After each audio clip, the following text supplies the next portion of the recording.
maintenant vers l'ossuaire de Douaumont. L'ossuaire de Douaumont est monumental.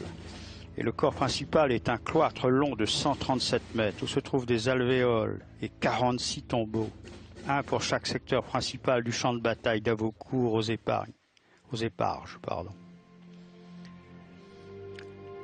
Douaumont, la nécropole nationale et l'ossuaire, qui abrite les restes de 130 000 soldats allemands ou français.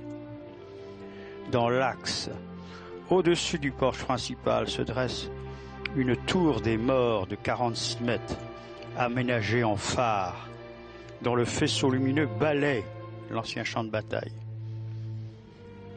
Champ de bataille, c'est ici.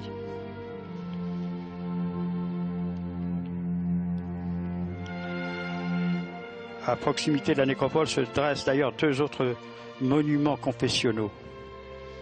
Le premier érigé en 1938, dédié à la mémoire des soldats juifs morts pour la France, et le deuxième honore le souvenir des soldats musulmans. La construction d'un ossuaire s'est très vite imposée ici. En effet, dès 1919, il était souvent impossible d'attribuer une identité, même une nationalité, à des centaines de milliers d'ossements retrouvés tout à fait épars dans les secteurs de la région de Verdun.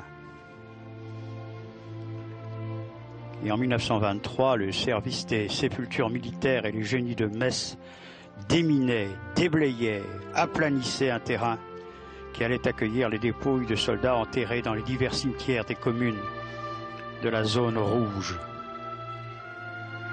Et les corps identifiés de soldats français sur ce champ de bataille de Verdun.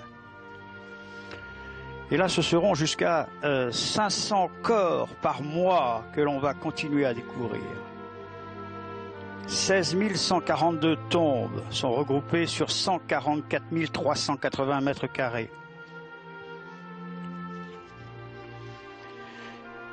Ici, face au cimetière, une plaque rappelle le main dans la main historique entre le président de la République française, François Mitterrand, et le chancelier allemand Helmut Kohl.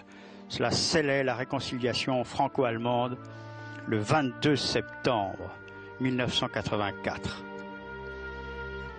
Il y avait eu auparavant De Gaulle, Konrad Adenauer en 1963 à Reims, un moment d'émotion.